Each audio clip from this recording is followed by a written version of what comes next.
चलिए फ्रेंड्स, अब देखते हैं स्केड्यूल 2। Okay, schedule 2। तो ये स्केड्यूल 2 क्या है? बेसिकली स्केड्यूल 2 है activities to be treated as supply of goods and supply of services. तो कौन सा एक्टिविटी को सप्लाई ऑफ गुड्स और कौन सा एक्टिविटी को सप्लाई ऑफ सर्विसेज माने जाए, है ना। तो पुराने एक्ट में कैसा था कि बहुत सारे लिटिगेशंस चल रहे थे कि कौन सी एक्टिविटी गुड्स है, कौन सी एक्टिविटी सर्विसेज है। तो इसलिए इन्होंने पहले ही इस एक्ट में, जीएसटी एक्ट में एक शेड्यूल बना डाला 2 और उसमें लिख दिया कि भाई आप झगड़ो मत, फलानी एक्टिविटी को हम गुड्स बोलेंगे और या फलानी एक्टिविटी को सर्विस या ढिमकानी एक्टिविटी को goods and so on, right. तो ऐसा वहां पे दिया हुआ है। तो एक एक करके अपन देखते हैं। टोटल देयर आर 7 एक्टिविटीज, 7 है।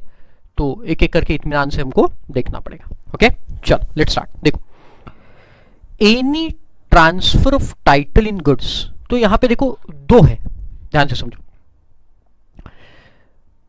एक है, मैं यहां पे लिख दूं ट्रांसफर, राइट। ट्रांसफर में 2 चीजें, एक इमीडिएट ट्रांसफर, इमीडिएट, और दूसरा है डेफर्ड, डेफर्ड ट्रांसफर। ओके, तो इमीडिएट में यहां पे 2 आएंगे। एक आएगा सप्लाई ऑफ गुड्स और दूसरा आएगा सप्लाई ऑफ सर्विस। इसको अपन बोलेंगे SOGSOS, supply of goods and supply of services. दिख रहा है आपको, सप्लाई ऑफ सर्विस। तो देखो, तो पहला देखो क्या है, 1A 7 है। तो 1 का A, any transfer of title, title in goods. तो अगर गुड्स का टाइटल आपने ट्रांसफर कर दिया किसी को, है ना, टाइटल। और दूसरे केस में देखो क्या है, दूसरे केस में राइट इन गुड्स। तो दोनों में डिफरेंस है, पहले में क्या है टाइटल है और दूसरे में राइट्स इन गुड्स है। ध्यान से सुनो, हम लोग गुड्स का टाइटल ही ट्रांसफर करेंगे तो 1A में जाएंगे, और गुड्स का राइट अगर ट्रांसफर नहीं, without transferring the title, title transfer नहीं हुआ, सिर्फ राइट ट्रांसफर हुआ, तो 1B में जाएंगे। ओके, तो अगर आपका टाइटल ही ट्रांसफर कर दिया तो हम उसको सप्लाई ऑफ गुड्स मानेंगे, गुड्स का सप्लाई मानेंगे। और अगर हमने उसका राइट इन गुड्स ट्रांसफर किया तो वो क्या माना जाएगा, सर्विस माना जाएगा। तो राइट्स इन गुड्स सर्विस है, और टाइटल ही ट्रांसफर किया तो वो क्या माना जाएगा, सप्लाई ऑफ गुड्स माना जाएगा। जैसे देखो एग्जांपल दिया आपको, when the goods are stolen. तो गुड्स जब चोरी हो जाते हैं, the title in goods shall be pass on to the insurance company, it would be treated as supply. जैसे देखो कि आपकी फैक्ट्री में कोई गुड्स थे, उसका आपने इंश्योरेंस करके रखा था, राइट।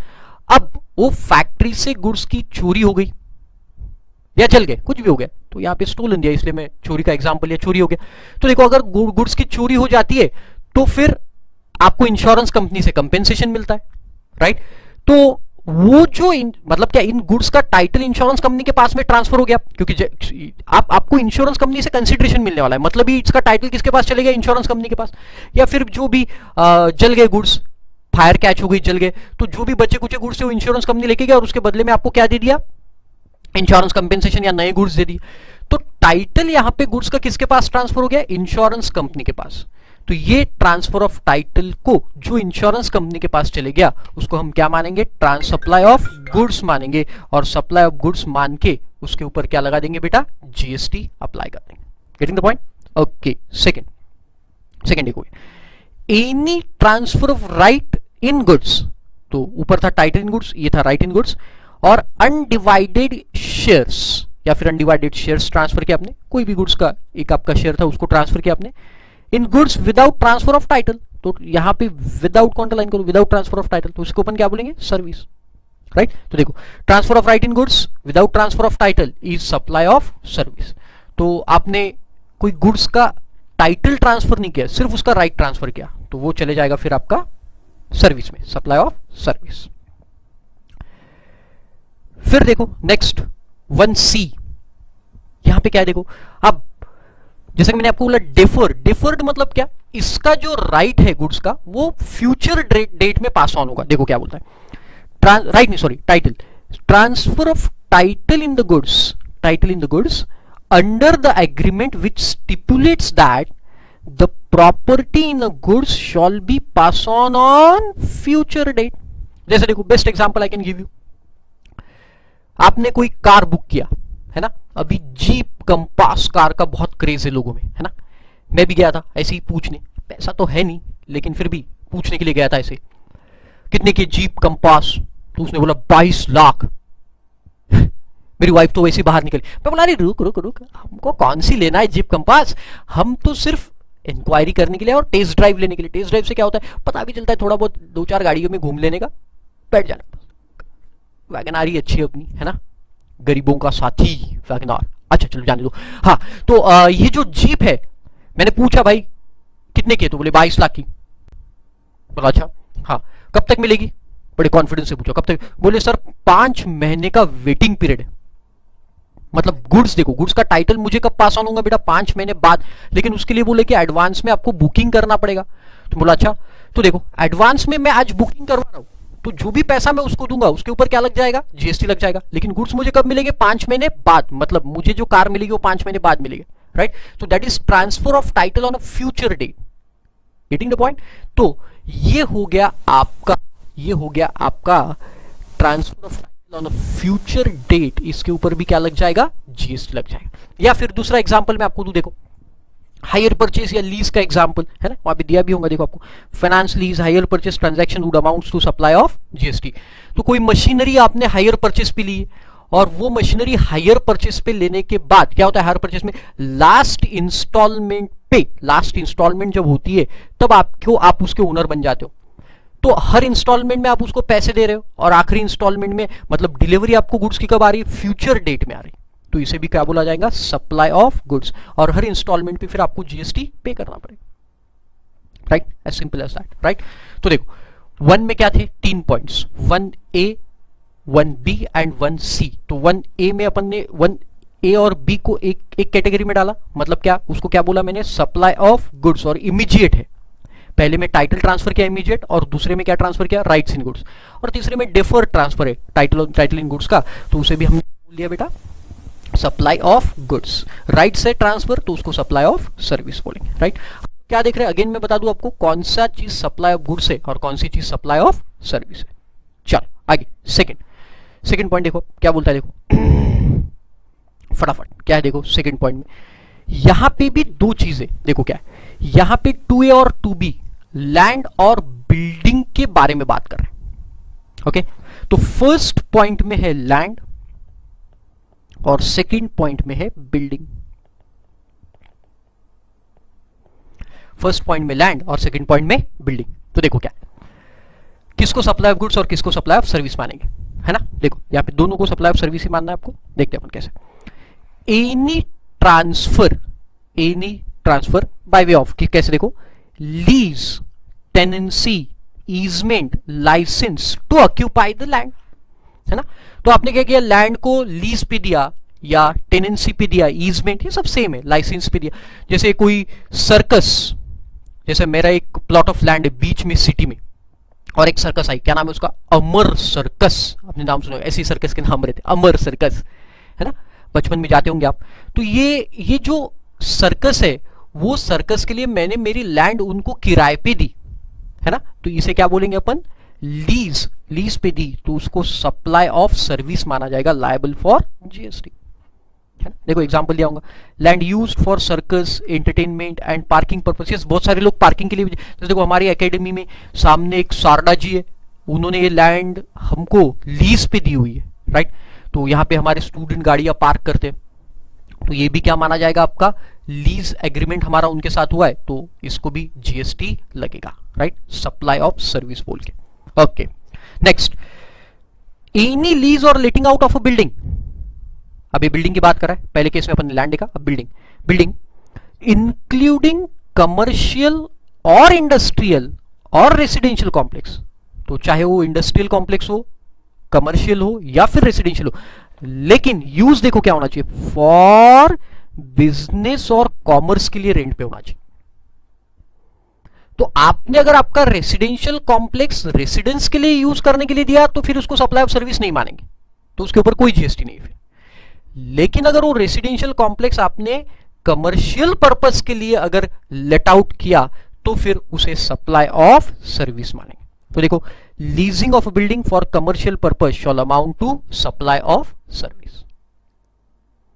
तो कोई भी कमर्शियल कॉम्प्लेक्स, रेसिडेंशियल कॉम्प्लेक्स या इंडस्ट्रियल कॉम्प्लेक्स आप कमर्शियल या बिजनेस पर्पज के लिए दो, तो फिर उसको अपन क्या मान लेंगे, सप्लाई ऑफ सर्विस। तो समझ में आ गया दूसरा भी। दूसरे केस में क्या है बेटा, लैंड और बिल्डिंग, 2A एंड 2B। चल थर्ड पे चलते। Third is very simple, any treatment और अ प्रोसेस, एनी ट्रीटमेंट और a process which is applied to another person's goods. The best example, can anyone?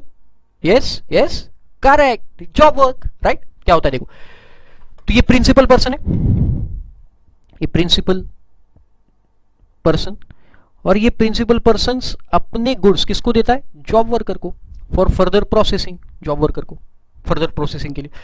तो ये देखो, any treatment or process which is applied to another persons goods, job worker के angle से, तो job worker किसी और के गुड्स पे प्रोसेस कर रहा है या फिर किसी और के गुड्स को ट्रीटमेंट दे रहा है, तो इसे भी अपन क्या बोलेंगे बेटा, सप्लाई ऑफ सर्विस।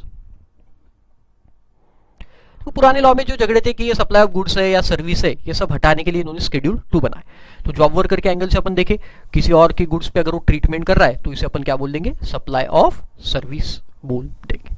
ओके, चलो नेक्स्ट देखो क्या, transfer of business assets, business assets का ट्रांसफर, disposed of business assets whether or not for a consideration.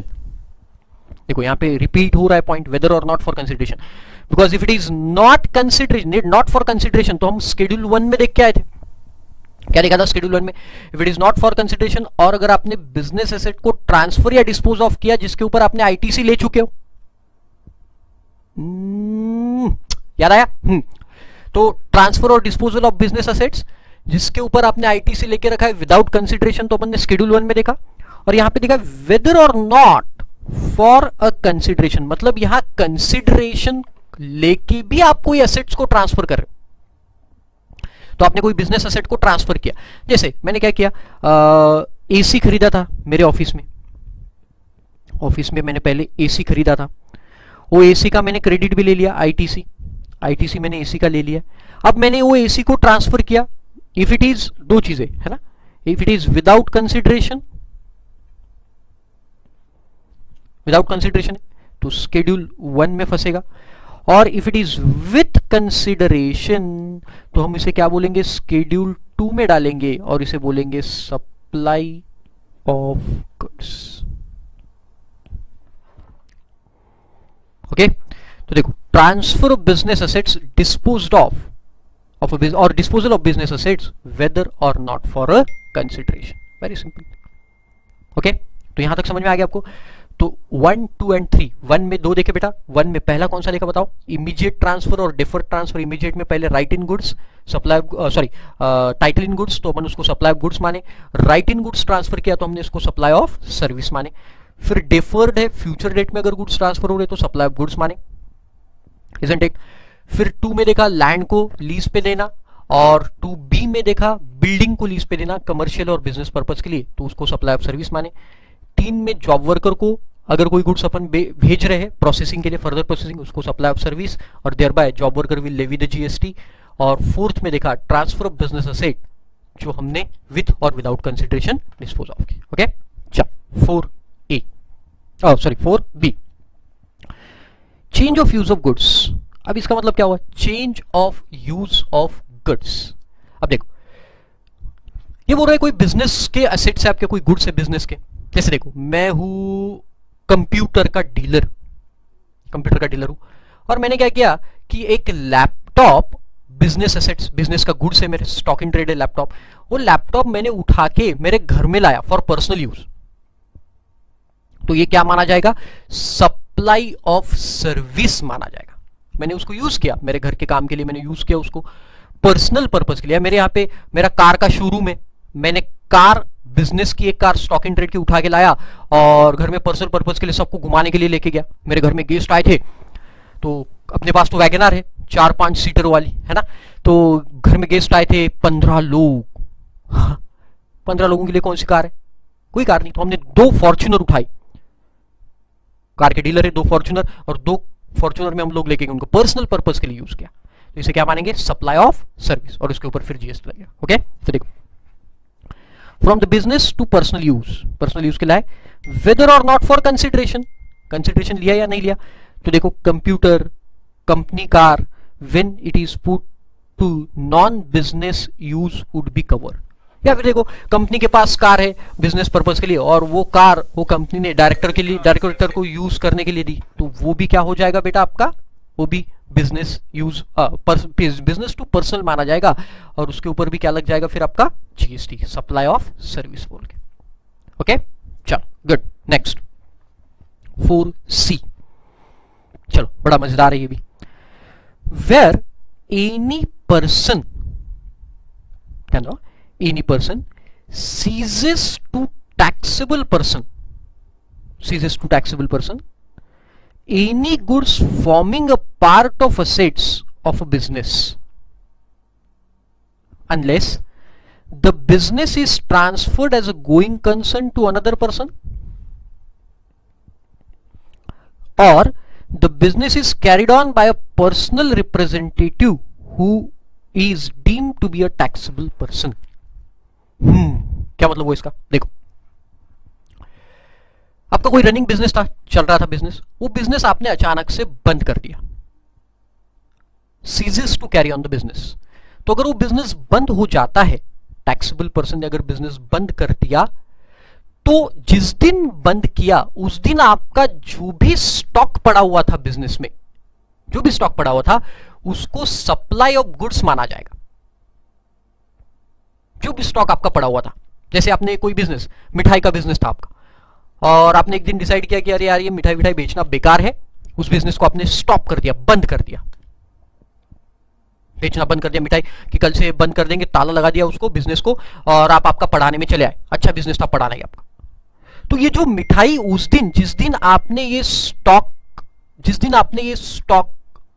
Business बंद किया, उस दिन का जो स्टॉक पड़ा हुआ है, वो स्टॉक आपका सप्लाई ऑफ गुड्स माना जाएगा, और उसके ऊपर आपको जीएसटी भरना पड़ेगा। Are you getting the point? तो वो गुड्स जिस दिन आपने बिजनेस को सीज कर दिया, अगर आपका स्टॉक पड़ा हुआ है वो गुड्स का, तो उसके ऊपर आपको क्या भरना पड़ेगा, जीएसटी, अनलेस मतलब ये है एक्सेप्शन, यहां आएगा नो जीएसटी, यहां पे जीएसटी नहीं लगेगा। तो कब नहीं लगेगा, देखो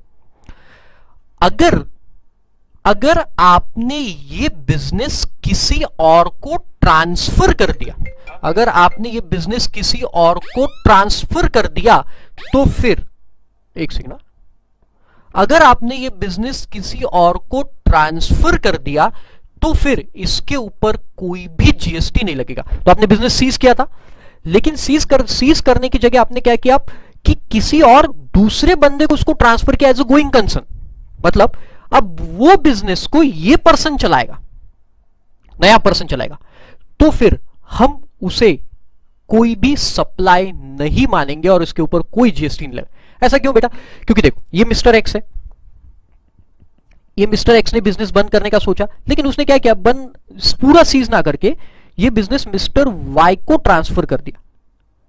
अब वाई इस बिजनेस को एज अ गोइंग कंसर्न चला रहा है, गोइंग कंसर्न वाई चला रहा है, तो ये जो वाई इस बिजनेस को चला रहा है, अब आगे जीएसटी कौन भरेगा, वाई भरेगा। तो एक्स के ऊपर कोई लायबिलिटी जीएसटी की नहीं आएगी, है ना, एज सिंपल एज दैट। क्योंकि अब बिजनेस किसने टेक ओवर कर लिया, वाई ने टेक ओवर कर लिया, तो Y will pay the GST, X की कोई रिक्वायरमेंट नहीं है, सिंपल। लेकिन हाँ, अगर वो सीज करता है बिजनेस, बंद ही कर देता है, तो फिर लायबिलिटी किसकी है? या फिर ये एक्स अपने कोई पर्सनल रिप्रेजेंटेटिव को दे रहा है, ये मिस्टर एक्स पर्सनल रिप्रेजेंटेटिव, तो अब बिजनेस कौन चला रहा है, ये पर्सनल रिप्रेजेंटेटिव चला रहा है, ये पर्सनल रिप्रेजेंटेटिव बिजनेस आगे चला रहा है, तो फिर जीएसटी कौन भरेगा, ये पर्सनल रिप्रेजेंटेटिव। एक्स के ऊपर कोई लायबिलिटी नहीं आएगी, वही वहां पे बोला है, समझा?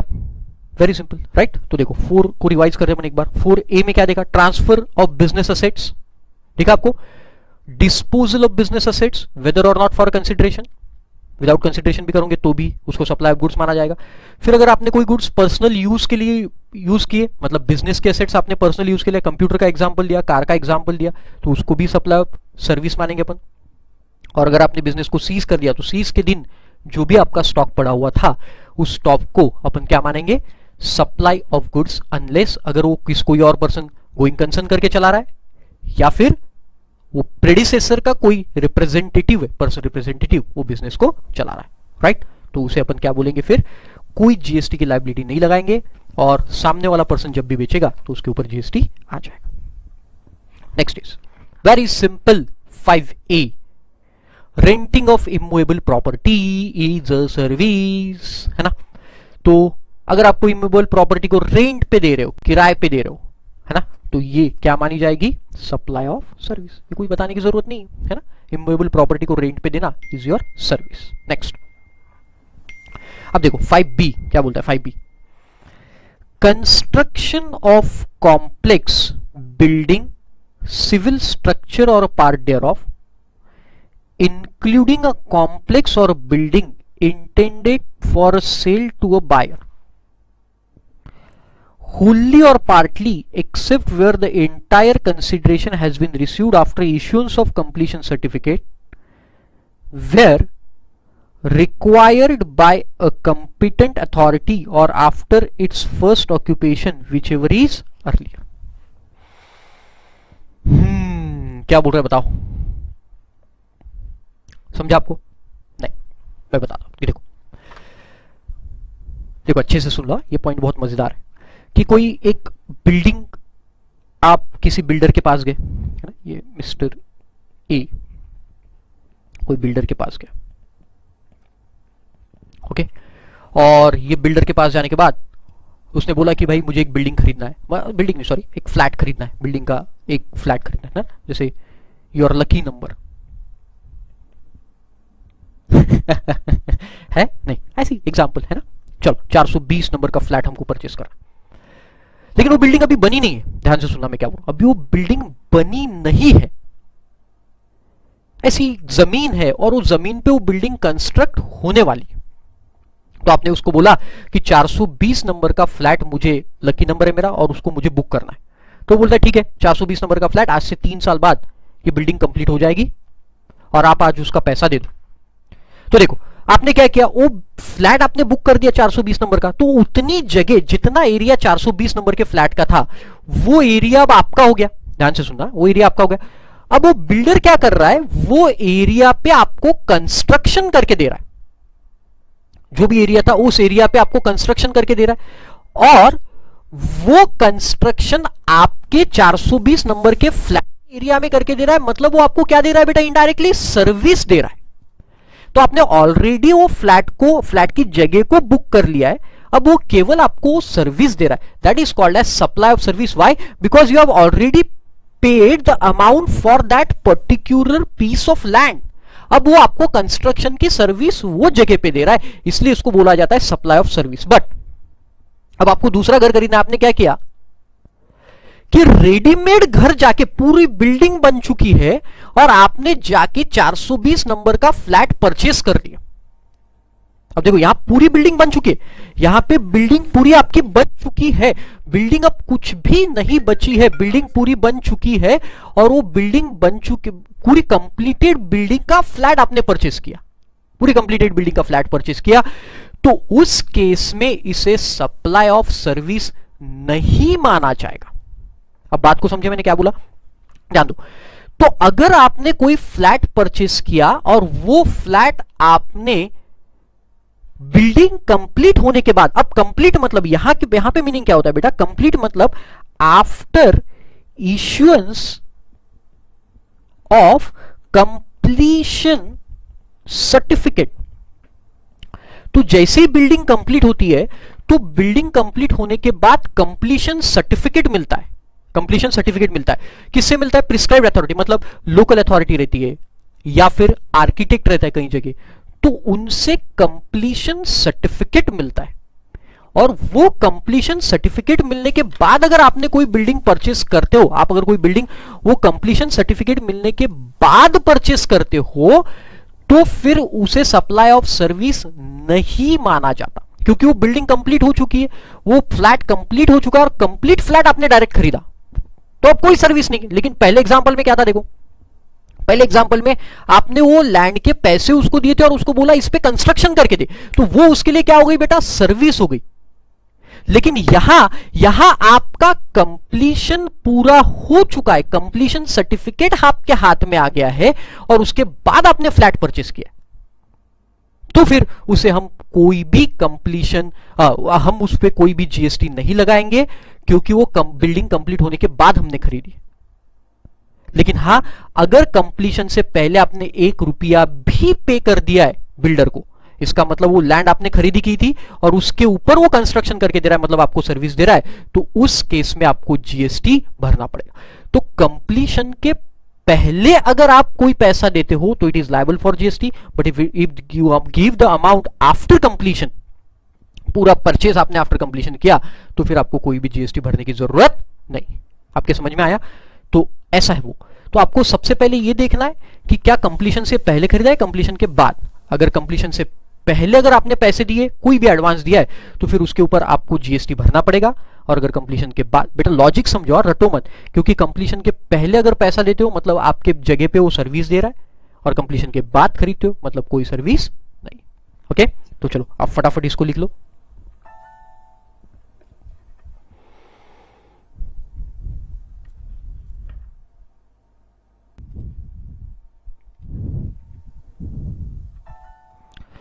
चलो फ्रेंड्स, हो गया? चलो let's move to the next point. Temporary transfer or permitting the use or enjoyment of any intellectual property rights. अब इंटेलेक्चुअल प्रॉपर्टी राइट्स मतलब क्या है? This is talking about patent, royalty and so on, है etcetera.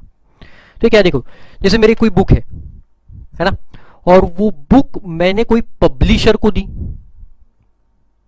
Tax की book है मेरी, टैक्समैन को मैंने पब्लिशर को दी। अब वो क्या करेगा, उस बुक की मल्टीपल कॉपी निकाल के सेल करेगा, और वो पब्लिशर मुझे उसके बदले में पैसे देगा, बराबर। तो मैं उसको मेरी रॉयल्टी दे रहा हूं, बुक की रॉयल्टी के लिए मैं उससे पैसे ले रहा हूं। मैंने उसको बुक की रॉयल्टी दी और उसके बदले में मैंने उससे पैसे ली, 5 लाख रुपए ली। तो इसको क्या बोलेंगे, सप्लाई ऑफ सर्विस। बट ध्यान रखो, it should be a temporary transfer, permanent नहीं। परमानेंट ट्रांसफर अगर है तो यहां पे कवर्ड नहीं होगा, फिर सप्लाई ऑफ सर्विस नहीं माना जाए। ये कौन सा होना चाहिए? मैंने एक अटेम्प्ट के लिए, जैसे हमारी टैक्स बुक जनरली एक अटेम्प्ट के लिए, उसको मैंने ट्रांसफर करवा दिया, तो that is temporary transfer of any royalty, patent, तो उसको अपन क्या बोलेंगे, सप्लाई ऑफ सर्विस। दूसरा एग्जांपल, मैंने एक दवाई का इन्वेंशन किया, है ना, कौन सी भयंकर दवा, कोई भयंकर बीमारी, एड्स की बीमारी, है ना, उसके लिए मैंने क्या किया, कोई एक दवाई खोज निकाली कि उससे ये ठीक हो जाएगा। अब उसका पेटेंट जो है मैंने कोई मेडिसिनल कंपनी को दिया, और उसके बदले मैंने उनसे पैसा लिया कि भाई आप ये दवाई इसको बना के, उसका पेटेंट मैं आपको फॉर्मूला बताता हूँ, फॉर्मूला बताता हूँ, वो उसको बनाओ और आप बेचो, उसके बदले मैंने उसको पैसा लिया, टेम्पररी, राइट, 1 साल के लिए, 2 साल के लिए। तो ये जो है permitting the use or enjoyment, use करना या फिर उसको एंजॉय करना, इंटेलेक्चुअल प्रॉपर्टी राइट्स, मतलब ही क्या, देखो permitting use of patent, copyright, trademark shall amount to service, और इसके ऊपर क्या लगेगा फिर, तो मैं जो भी 4 लाख 5 लाख रुपए उनसे लूंगा, उसके साथ साथ क्या लूंगा उनसे, जीएसटी भी वसूल करूंगा, supply of service. Very simple. फिर 5D, development, design, programming, customization, है ना, ये सब मालूम है। डेवलप सॉफ्टवेयर, मैं पहले बता दूं ये किसके बारे में, सॉफ्टवेयर के बारे में। तो सॉफ्टवेयर को डेवलप करना, डिजाइन करना, जैसे आप ऑफिस में जाते होंगे तो आपके ऑफिस में रहता होगा सॉफ्टवेयर, कोई चीज का फाइलिंग का सॉफ्टवेयर रहता है, एनुअल फाइलिंग का, या फिर सीए के ऑफिस में ऑडिट का सॉफ्टवेयर, आरओसी का सॉफ्टवेयर, जो भी रहते हैं। डिजाइन करना, प्रोग्रामिंग करना, वो सॉफ्टवेयर को कस्टमाइज करना, adaptation, upgradation, enhancement of what बेटा, इंफॉर्मेशन टेक्नोलॉजी सॉफ्टवेयर। तो इसे क्या बोलेंगे अपन, सप्लाई ऑफ सर्विस। तो ये जो सब है, डेवलप करना सॉफ्टवेयर को, डिजाइन, ये एक प्रकार की सर्विस है, प्रोग्राम करना, कस्टमाइज करना सॉफ्टवेयर को, एडेप्शन करना, ये सब हम क्या मानेंगे, सर्विस, और सर्विस मान के इसके ऊपर जीएसटी लगा देंगे। Software would amount to supply of service, very simple. Okay, चलो नेक्स्ट। फिर देखोगे 5E, ये भी बड़ा इंटरेस्टिंग है। Agreeing to obligation to refrain from an act, refrain करना रोकना, टू टॉलरेट एन एक्ट सहन करना, है ना, टू टॉलरेट, और सिचुएशन, और टू डू एन एक्ट, है ना। तो कोई चीज को रोकने के लिए पैसे दिए मैंने किसी को, तो ये चीज मत कर, रोकने के लिए, to refrain from the act, या फिर रिफ्रेन फ्रॉम द एक्ट, या फिर टू डू एन एक्ट, कुछ करने के लिए, तू ये कर मैं तुझे पैसे दूंगा, या फिर टू टॉलरेट, सहन करना, सहन करने के लिए मैंने कोई पैसे दिए कोई एक्ट को, तो उसे भी सप्लाई ऑफ सर्विस माने। जैसे देखो एग्जांपल मैं आपको देता हूं कि कुछ साल पहले मेरे पास एक टीचर आए थे और उन्होंने मुझे बोला कि आशीष सर देखो आप पढ़ाना बंद कर दो, हम आपको 5 करोड़ रुपए देते, क्योंकि आप अगर पढ़ाएंगे तो फिर है ना, तो हमारा टीचिंग नहीं चलेगा। लाइव में था तब मैं, जोक से ये सब है ना, ये एक्चुअल में नहीं है ना, इसी एग्जांपल। तो देखो उसने मुझे 5 करोड़ रुपए दिए सामने, और मान के चलो 2 मिनट के लिए एग्जांपल में ही मैंने वो पैसे रख लिए, और मैंने बोला कि चलो ठीक है मैं पढ़ाना बंद कर देता हूं। तो ये क्या हो गया देखो, टू रिफ्रेन फ्रॉम एन, उसने मुझे कोई चीज करने से रोका, तो फिर ये क्या हो जाएगा, सप्लाई ऑफ सर्विस, और उसके बदले में उसने मुझे क्या दिया बेटा, कंसिडरेशन दिया, कंसिडरेशन दिया, तो it is called as supply of service. Getting the point. To refrain from an act, अपन बोलते हैं ना, कोई अपने ग्रुप में एक बंदा है तो बहुत बड़ बीच में बहुत ज्यादा बोलता है, अरे यार तू चुप बैठने कितने पैसे लेंगा यार, बोलते हैं ना अपन उसको, तो तू ये बोलना बंद कर, तो उसके लिए मैं आपको पैसे देता हूं। To refrain from an act, या फिर टू डू, ये करने के लिए मैं उसको पैसे दे रहा हूं। जैसे सुपारी बिजनेस क्या होता है, किसी का खून करके आओ मैं तुझे पैसे दूंगा।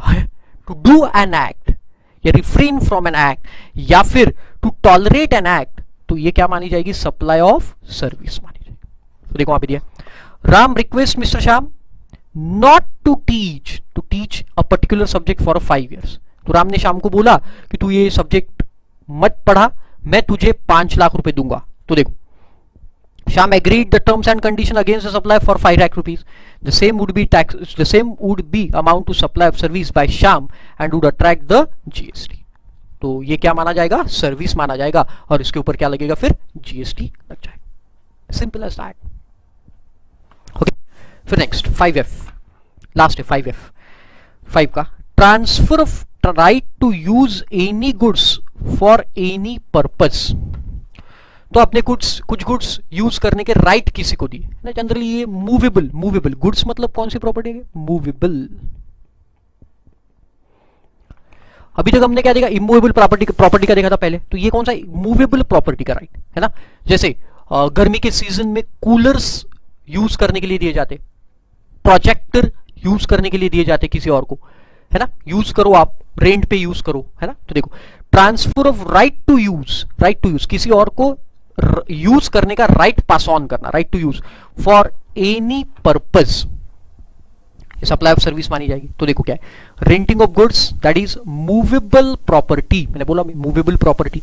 एग्जांपल देखो, रेंटिंग ऑफ कॉफी मशीन और जनरेटर भी यूज होता है, जैसे शादी वगैरह में जनरेटर लोग यूज करने के लिए लेके जाते, तो कोई करंट अगर ऑफ हो जाए तो जनरेटर यूज होता है ना। तो ऐसे है 5F। तो 5 में क्या क्या देखा अपन, एक बार देखते रिकॉल करते हैं। रेंटिंग ऑफ इमूवेबल प्रॉपर्टी बताया मैंने एग्जांपल, फिर हमने बिल्डिंग का एग्जांपल देखा, बिफोर कंप्लीशन अगर है तो हम उसको क्या मान लेते हैं, सप्लाई ऑफ सर्विस मान लेते, और अगर कंप्लीशन के बाद है तो सप्लाई ऑफ सर्विस नहीं माना जाएगा। फिर उसके बाद देखा अपन ने temporary transfer of copyrights, copyright भी सप्लाई ऑफ सर्विस में टेम्पररी ट्रांसफर होना चाहिए। सॉफ्टवेयर का डिजाइन डेवलपमेंट करना, किसी को कोई चीज करने से रोकना, या फिर मूवेबल प्रॉपर्टी गुड्स का राइट किसी को पास ऑन करना, इसको भी हम क्या मान लेंगे, supply of service. Fantastic. Okay, चल आगे बढ़ते हैं। नेक्स्ट लास्ट 2 है ना, 6 the following composite supply. Composite मतलब अब अगेन एक से ज्यादा सप्लाई है साथ में, यहां पे 2 ही आते, देखो कंपोजिट यहां पे 2 आएंगे, एक आएगा वर्क्स कॉन्ट्रैक्ट और दूसरा आता है बेटा रेस्टोरेंट सप्लाई। तो ये क्या होता है देखो, वर्क्स कॉन्ट्रैक्ट मतलब क्या, जहां पे सर्विस और गुड्स दोनों पास ऑन। तो पुराने एक्ट में बड़े झगड़े होते थे कि ये वर्क्स कॉन्ट्रैक्ट गुड्स माना जाए और उसके ऊपर वैट लगाया जाए, या फिर सर्विस माना जाए या और उसके ऊपर सर्विस टैक्स लगाया जाए। तो अब इन्होंने बोल दिया सीधा सीधा कि ये जो दो है वर्क्स कॉन्ट्रैक्ट, यहां पे फूड भी देखो, रेस्टोरेंट में भी फूड भी है, सर्विसेज भी है, और वर्क्स कॉन्ट्रैक्ट में भी गुड्स है और उसकी सर्विसेज भी है। लेकिन अब इसको सर्विस माना जाए या फिर इसको सप्लाई ऑफ गुड्स माना जाए, SOG और SOS, तो दोनों के केस में बोल दिया इसको सप्लाई ऑफ सर्विस माना जाएगा, सप्लाई ऑफ गुड्स अब नहीं माना जाएगा। तो सप्लाई ऑफ सर्विस मान के इसके ऊपर GST लगाया जाए। क्लियर कर दिया, एकदम क्लियर, लॉ बहुत क्लियर है भी कि वर्क्स कॉन्ट्रैक्ट या फिर आपका वो रेस्टोरेंट सर्विस है तो इसको हम क्या बोलेंगे, सप्लाई ऑफ सर्विस बोलेंगे, सप्लाई ऑफ गुड्स नहीं बोलेंगे। तो जब भी आप कोई रेस्टोरेंट में खाना खाने जाओगे तो उसके ऊपर जो GST लगेगा वो कौन से हेड में लगेगा, सप्लाई ऑफ सर्विस, न कि सप्लाई ऑफ गुड्स। ओके, तो देखो works contract as defined under clause 119 of section 2, supply by way, ये वर्क्स कॉन्ट्रैक्ट तो बता दिया ए नंबर। बी नंबर में देखो, supply by way or as a part of any sender or in any other manner whatsoever of being goods, being food or any other article for human consumption other than alcoholic liquor, क्योंकि alcoholic liquor पे है नहीं, अपन ने देखा था alcoholic liquor को state levy अभी भी चालू है। Where the supply of service for cash or deferred payment or valuable consideration, मतलब या तो ये डेफर्ड पेमेंट मतलब कभी आगे पैसा मिलने वाला है, या फिर कैश में मिलने वाला है, या कोई और मीडियम से मिलने वाला है आपको पैसा, वैल्यूएबल कंसिडरेशन कुछ भी हो। तो वर्क्स कॉन्ट्रैक्ट और रेस्टोरेंट सप्लाई, ये दोनों को सप्लाई ऑफ सर्विस माना गया। अब सप्लाई ऑफ गुड्स का कोई रोल इनमें नहीं रहा। Very simple. And last one, अच्छा इसका एग्जांपल है वो भी देख लेते। Both pure labour contracts and works contract involving transfer of property, GST law में आ गए। Restaurant, outdoor catering, outdoor catering मतलब शादी ब्याह में कैटरिंग रहते, वो भी GST लॉ। और क्या बोला गया इसको, supply of service. Okay, and अब देखो last one, supply of goods by any unincorporated association or body of a person to a member there of. अब देखो इसको क्लियर करने का काम क्यों पड़ा, इसका रीजन मैं आपको बताता हूं। देखो इनकम टैक्स की अगर मैं बात करूं, इनकम टैक्स, तो AOP और उसके मेंबर्स, इनको सेम माना जाता है, सेम। तो अगर कोई इनकम टैक्स की बात मैं अगर करूं, इनकम टैक्स, तो अगर ये दोनों के बीच में कोई ट्रांजैक्शन होता है, AOP और उसके मेंबर्स के बीच में अगर कोई ट्रांजैक्शन हो रहा है, तो उसको हम म्यूचुअल एक्टिविटी मानते हैं। इसे क्या बोलते हैं, म्यूचुअल एक्टिविटी। आपने पढ़ा होगा concept of mutuality, mutual activity बोल के इसके ऊपर कोई भी इनकम टैक्स नहीं लगाया जाता, no levy of income tax. But GST purpose के लिए उनको अलग अलग माना गया है, डिफरेंट डिफरेंट माना गया है। किसको, AOP और उसके मेंबर्स को अलग अलग डिफरेंट डिफरेंट जुदा जुदा माना गया। तो अगर कोई सर्विस AOP अपने मेंबर्स को देती है या फिर कोई गुड्स सप्लाई करता है, AOP अपने मेंबर को, गुड्स की बात करें सर्विसेज की नहीं, तो अगर supply of goods to a member by AOP then it is covered by supply of goods and GST उसके ऊपर लगेगा। Getting the point. जैसे देखो कि AOP ने क्या किया, ये AOP है आपका, इसने मेंबर्स से, ये सब मेंबर्स है, इन मेंबर्स से कलेक्शन किया पैसों का, पैसे कलेक्ट हुए, कलेक्शन, और ये कलेक्शन करने के बाद कोई एक पार्टी रखा, तो उसमें फूड और ड्रिंक ये मेंबर्स को ही सप्लाई किया, बाद मेंबर्स को ही सप्लाई किया। तो उनसे पहले पैसे लिया कैश, और फिर इनको ये सप्लाई किया। तो ये सप्लाई जब कर रहे, इसे सप्लाई ऑफ गुड्स मानेंगे और इसके ऊपर क्या लगेगा बेटा, GST लगेगा, ऐसा वहां पे बोल रहे हैं। तो अगर AOP अपने मेंबर्स को गुड्स का सप्लाई कर रही तो हम उसे सप्लाई ऑफ गुड्स मान के उसके ऊपर GST के लिए भी करवा देंगे। Isn't it? Yes, correct. तो चलो देखो एक बार पूरा रिकॉल करते, कौन से एक्टिविटी को गुड्स और कौन से एक्टिविटी को सर्विस माना जाएगा। सबसे पहले हमने देखा था बेटा इमीडिएट ट्रांसफर में टाइटल और राइट्स, उसके बाद देखा था डिफर्ड ट्रांसफर है तो सप्लाई ऑफ गुड्स बोलेंगे। फिर लैंड और बिल्डिंग रेंट पे देते, लीज पे देते, बिल्डिंग कमर्शियल पर्पस के लिए लीज पे होना चाहिए। फिर जॉब वर्कर के बारे में हमने देखा, जॉब वर्कर को कोई गुड्स देते हैं उसे प्रोसेस करवा के लेते तो वो भी सप्लाई ऑफ सर्विस है।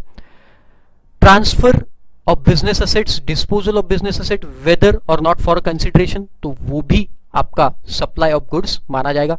फिर कोई एसेट्स आप अगर पर्सनल यूज के लिए यूज करते हो, बिजनेस एसेट पर्सनल यूज के लिए, तो सप्लाई ऑफ सर्विस हो गई। अगर आप बिजनेस को सीज ऑन करते हो तो जो भी गुड्स है आपके वो सप्लाई, जिस दिन स्टॉक पड़ा हुआ है सीज के दिन, वो गुड्स का सप्लाई माना जाएगा। और अगर वो गोइंग कंसर्न या फिर पर्सनल रिप्रेजेंटेटिव ट्रांसफर करता है तो फिर इसके केस में कोई जीएसटी नहीं लगेगा। फिर उसके बाद देखा था रेंटिंग ऑफ इमूवेबल प्रॉपर्टी। फिर उसके बाद मैंने आपको कंस्ट्रक्शन का पॉइंट बताया था, याद है आपको, temporary transfer permitting the use of enjoyment of right, इसके बारे में भी देखा था। Royalty, right, development design of software, किसी को कोई एक्ट करने से रोकना। मूवेबल प्रॉपर्टी का हम लोगों ने क्या किया था बेटा, रेंट पे दिया था, लीज पे दिया था, राइट टू यूज दिया था। उसके बाद कंपोजिट सप्लाई देखा था, रेस्टोरेंट और वर्क्स कॉन्ट्रैक्ट। कंपोजिट क्यों, क्योंकि एक से ज्यादा चीजें जा रही, गुड्स और सर्विसेज, लेकिन हमको सप्लाई ऑफ सर्विस मानेंगे। और अनइनकॉर्पोरेटेड बॉडी और एसोसिएशन, तो इसे भी हम लोग क्या मान लेंगे, सप्लाई ऑफ गुड्स मान लेंगे। ओके, बाकी अपन अगले लेक्चर में। Thank you so much.